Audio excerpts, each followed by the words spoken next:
today. We greet you. It's a pleasure to meet you, even if only by video conference, only a virtual meeting. We had very much hoped to meet you in person, but it wasn't possible for you to come here. We are going to be talking about the COVID-19 crisis, which is a pandemic of unprecedented nature, a worldwide crisis which has hit health, the economy, and all aspects of human life.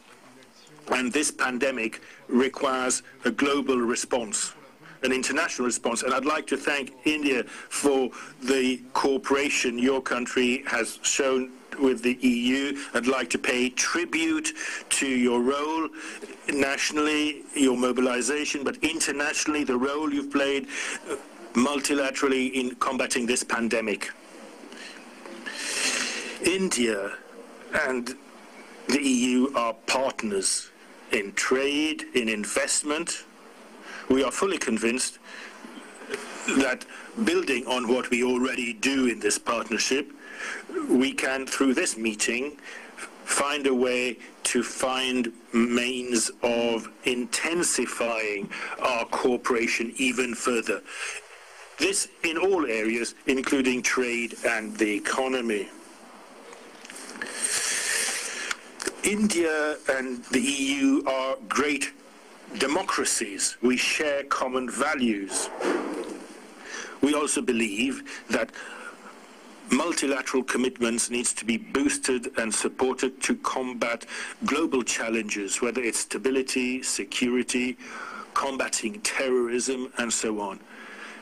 And so, Prime Minister, I also want to I'm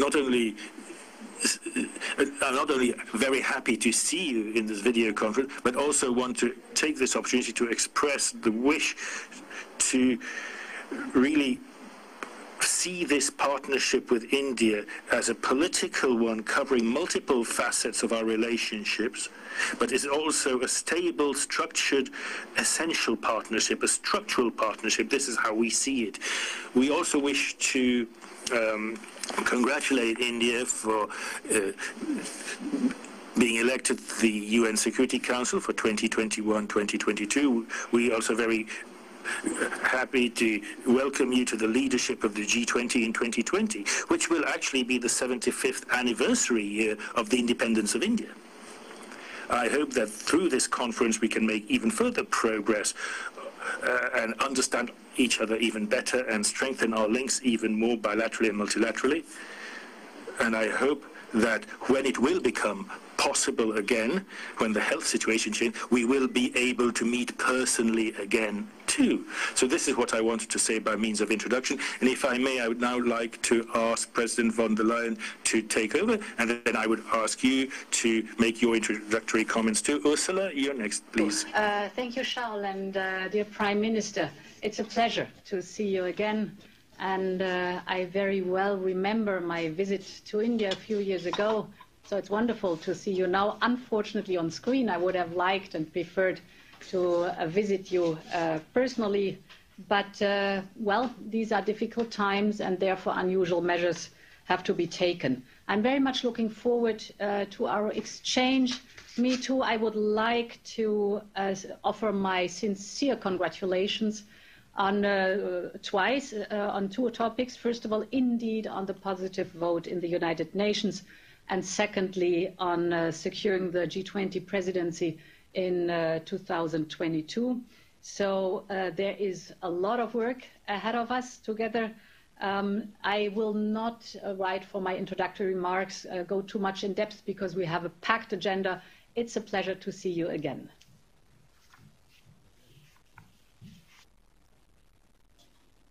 excellency नमस्कार। कोविड-19 के कारण हमें मार्च में India EU summit स्थगित करनी पड़ी थी। अच्छी बात है कि आज हम वर्चुअल माध्यम से मिल पा रहे हैं। सबसे पहले मैं यूरोपीय कोरोना वायरस के कारण हुई क्षति के लिए संवेदना प्रकट करता हूं। आपके शुरुआती रिमार्क्स के लिए मैं आप दोनों महाशयों का बहुत बहुत धन्यवाद करता हूं। आपकी तरह मैं भी भारत और ईयू के संबंधों को और विस्तृत और गहरा बनाने के लिए प्रतिबद्ध हूं। इसके लिए हमें एक दीर्घकालीन स्ट्रैटेजिक पर्सपेक्टिव अपनाना चाहिए।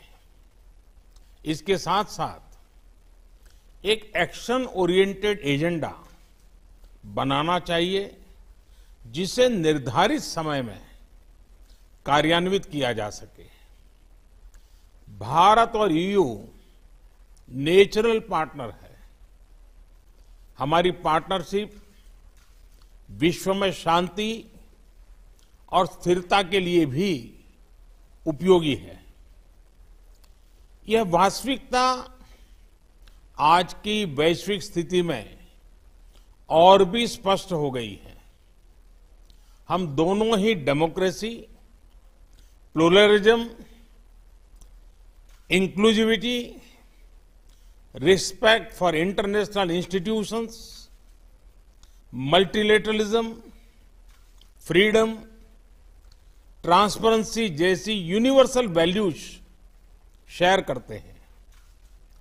कोविड-19 के बाद आर्थिक क्षेत्र में वैश्विक स्तर पर नई समस्याएं उत्पन्न हो गई। इसके लिए डेमोक्रेटिक राष्ट्रों के बीच अधिक सहयोग की आवश्यकता हम सब महसूस करते हैं। आज हमारे नागरिकों की सेहत और समृद्धि दोनों ही चुनौतियों का सामना कर रहे हैं। रूल्स बेस्ड इंटरनेशनल ऑर्डर पर विभिन्न प्रकार के दबाव है।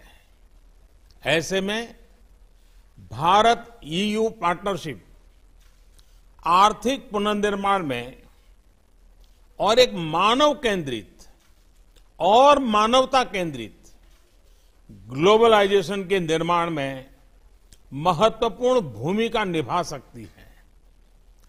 तत्कालीन चुनौतियों के अलावा क्लाइमेट चेंज जैसे लॉन्ग टर्म चैलेंजेस भी हम दोनों के लिए ही प्राथमिकता है।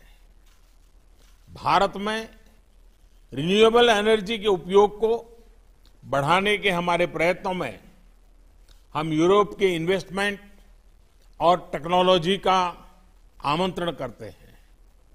मैं आशा करता हूं कि इस वर्चुअल समिट के माध्यम से हमारे संबंधों को गति मिलेगी।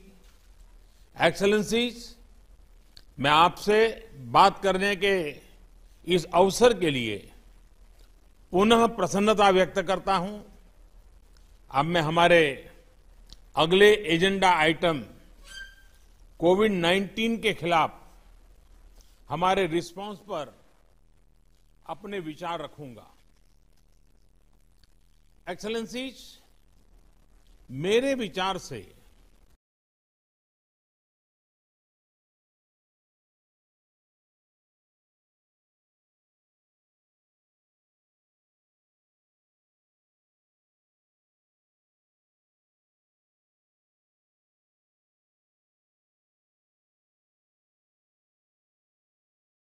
मानव केंद्रित ग्लोबलाइजेशन की आवश्यकता है। इस नए स्वरूप के ग्लोबलाइजेशन का फोकस देशों के बीच लेन-देन से हटकर मानवता के साझा चैलेंजेस जैसे पेंडेमिक्स, क्लाइमेट चेंज और टेररिज्म उस पर केंद्रित होना चाहिए। इसी स्पिरिट से इस महामारी के दौरान भारत ने स्वयं के नागरिकों के साथ साथ अन्य देशों का भी ख्याल रखा है। अभी तक हमने लगभग 150 देशों को दवाइयां भेजी हैं। अपने क्षेत्र में एक साझा रिस्पांस बनाने का भी इनिशिएटिव लिया है। ईयू और उसके सदस्य देशों ने accelerating the access to COVID tools की जो पहल ली है उसका हम स्वागत करते हैं। भारत के रिसर्चर्स और फार्मा कंपनियां इस ग्लोबल प्रयास में अपना योगदान देने को तैयार हैं। एक्सेलेंसीज,